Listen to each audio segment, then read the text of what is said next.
ناظرین، حضرت علی شیر خدا نے یمن میں اپنے نمائندے کو خط لکھا اور اس سے درخواست کی کہ لوگوں کے ساتھ عدل و انصاف سے پیش آئے، اور آخر میں اس سے کہا کہ 10 لائق ترین اور اپنے معتمد افراد کو ایک خاص کام کے لیے حضرت علی کے پاس بھیجے۔ ناظرین، اس نے 100 لوگوں کو منتخب کیا اور پھر ان میں سے 10 لوگوں کو جو سب سے اچھے اور افضل تھے انتخاب کیا۔ ان 10 لوگوں میں سے عبد الرحمن ابن ملجم مرادی بھی شامل تھا۔ جب یہ لوگ حضرت علی رضی اللہ تعالیٰ عنہ کے پاس پہنچے، ابن ملجم جو کہ شجاع، فصیح و بلیغ تھا، اس کو ان لوگوں نے اپنا سخن گو بنایا تاکہ حضرت علی سے گفتگو کرے، اور مداح میں اس نے جو خود شعر کہے تھے وہ پڑھے۔ اس کی تمام باتوں میں ایک بات یہ تھی کہ ہم فخر کرتے ہیں، آپ فرمان دیں، ہم سب غلامی کریں اور ہماری تلواریں آپ کے دشمنوں کے لیے آمادہ ہیں۔ امیر المومنین حضرت علی رضی اللہ تعالیٰ عنہ نے بعد میں اس کو اپنے پاس بلایا اور فرمایا، تمہارا نام کیا ہے؟ اس نے کہا عبد الرحمن۔ حضرت علی نے کہا، تمہارے باپ کا نام کیا ہے؟ اس نے کہا ملجم۔ حضرت علی رضی اللہ تعالیٰ عنہ نے کہا، کس قبیلے سے ہو؟ کہا مراد سے۔ پھر حضرت علی نے اسے 3 مرتبہ کہا، کیا تم مرادی ہو؟ کیا تم مرادی ہو؟ کیا تم مرادی ہو؟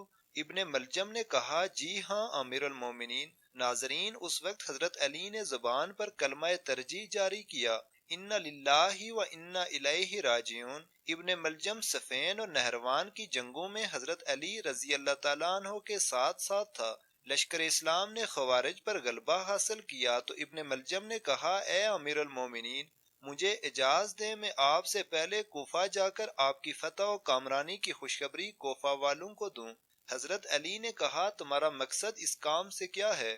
اس نے کہا، میں چاہتا ہوں کہ خدا مجھ سے راضی ہو جائے کہ حضرت علی رضی اللہ عنہ کی کامیابی سے لوگوں کو خوشحال کروں۔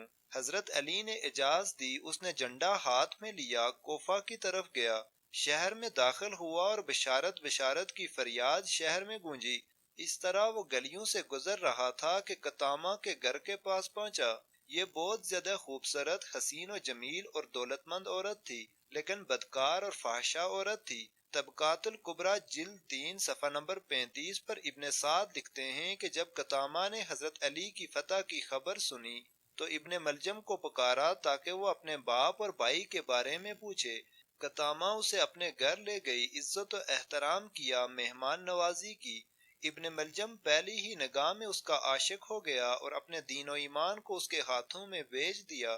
قطامہ نے اپنے باپ اور بھائی کے بارے میں پوچھا جو خوارج کی سپاہ میں سے تھے۔ ابن ملجم نے کہا، وہ سب جنگ میں ہلاک ہو گئے۔ یہ خبر سنتے ہی وہ رونے لگی۔ ابن ملجم اس خبر کو دینے پر پشیمان ہوا۔ اسی طرح قطامہ تھوڑی دیر بعد اٹھی اور دوسرے کمرے میں پھر اپنے آپ کو آرائش و زینت سے سنوارا اور واپس آئی۔ اس کو دیکھتے ہی ابن ملجم کا دل لرز گیا۔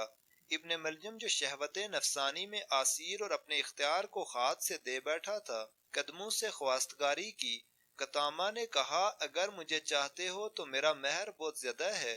ابن ملجم نے کہا، جتنا بھی ہوگا قبول کروں گا۔ قطامہ نے کہا، بہت زیادہ ہے، کچھ پیسے، جواہرات اور مشک و عنبر و عطر وغیرہ۔ ابن ملجم نے کہا، اس کے علاوہ اور کچھ؟ قطامہ نے کہا، بہت سخت۔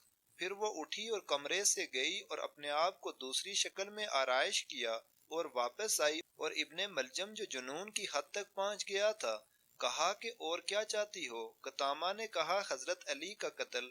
ابن ملجم ایک دم لرزا اور پریشان ہوا۔ اس سے اگلے دن ابن ملجم کو اطلاع ملی کہ یمن میں اس کا باپ اور چچا مارے گئے ہیں اور اب وہ اپنے باپ اور چچا کی وراثت کا اکیلا مالک ہے۔ یہ سنتے ہی ابن ملجم یمن روانہ ہوا تاکہ بے تحاشا دولت لا کر قطامہ کے قدموں میں ڈال دے۔ وہاں پہنچ کر اس نے سب جائیداد کو فروخت کیا اور مال و دولت لے کر چل پڑا۔ راستے میں اسے ڈاکوؤں نے لوٹ لیا اور وہ سارا مال لے گئے۔ ابن ملجم جنگل میں سرگرداں تھا، لیکن تھوڑی دیر بعد ایک قافلے سے جا ملا اور ان کے ساتھ ہمسفر ہو گیا۔ قافلے میں وہ 2 بندوں کا دوست ہو گیا۔ ان دونوں کا تعلق خوارج سے تھا۔ ان لوگوں نے کہا، ہم نے عہد کیا ہے کہ علی، معاویہ اور عمرو بن عاص کو قتل کریں گے۔ اس گروہ کا نظریہ یہ تھا کہ یہ تینوں لوگ مسلمانوں کے درمیان اختلاف کا سبب ہیں۔ چنانچہ عبد الرحمن نے قبول کیا کہ وہ حضرت علی کو شہید کرے گا۔ وہ کوفہ پہنچا اور سیدھا قطامہ کے گھر گیا۔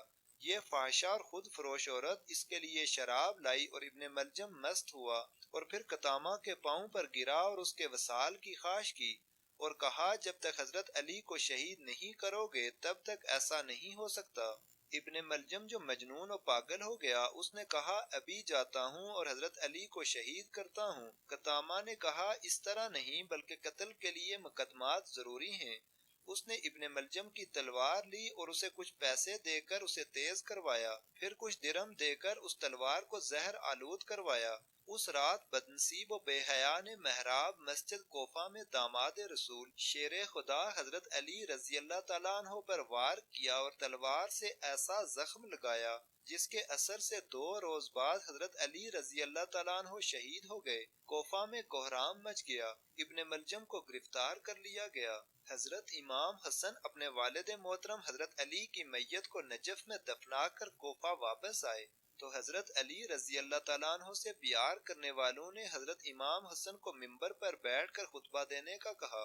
حضرت امام حسن رضی اللہ تعالیٰ عنہ منبر پر بیٹھ گئے۔ حضرت امام رضی اللہ تعالیٰ عنہ اتنے زیادہ غمگین تھے کہ آپ رضی اللہ تعالیٰ عنہ سے بولا نہیں جا رہا تھا۔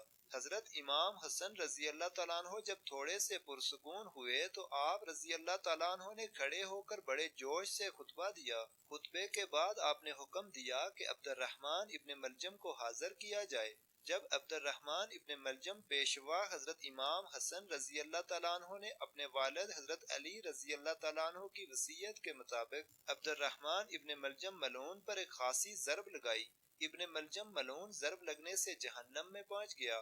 ابن بطوطہ لکھتے ہیں کہ کوفہ کے سفر کے دوران کوفہ کے مغرب میں مکمل سفید زمین کے درمیان ایک حصہ نہایت ہی کالا ٹکڑا دیکھا ہے۔ جب میں نے تجسس کی حالت میں سوال کیا اور اس کے بارے میں تحقیق کی تو اس علاقے کے ایک مکین نے جواب دیا یہ حصہ حضرت علی رضی اللہ تعالیٰ عنہ کے قاتل ابن ملجم کی قبر ہے، اور اہل کوفہ کی یہ رسم چلی آ رہی ہے کہ ہر سال یہاں لکڑیاں جمع کر کے 7 دن تک ان لکڑیوں کو جلاتے ہیں۔ اس وجہ سے زمین کا یہ حصہ کالا ہو گیا ہے۔ 750 عیسوی میں بنو امیہ کی حکومت کا تخت بنو عباس نے الٹ دیا تھا۔ بنو امیہ کا آخری حکمران مروان ثانی ایک انتہائی سست اور ڈرپوک حکمران تھا جس نے ابو مسلم خراسانی کے ہاتھوں شکست کھائی اور یوں بنو عباس کی حکمرانی شروع ہوئی۔ تاریخی کتابوں میں درج ہے کہ ابو مسلم خراسانی کے ہاتھوں شکست کھائی اور یوں بنو عباس کی حکمرانی شروع ہوئی۔ تاریخی کتابوں میں درج ہے کہ ابو مسلم خراسانی نے بنو عباس کے ابو جعفر المنصور اور ان کے بھائی ابو العباس الصفا کو حکمرانی سونپ دی، اور اس طرح بنو عباس کے پہلے حکمران ابو العباس نے آتے ہی بنو امیہ کا نام و نشان مٹانے کی قسم کھائی۔ بہت سے لوگوں کو قتل کر دیا گیا اور کربلا کے واقعے میں ملوث تمام کرداروں کی قبریں تک کھودی گئیں اور سب کو سولی پر لٹکایا گیا۔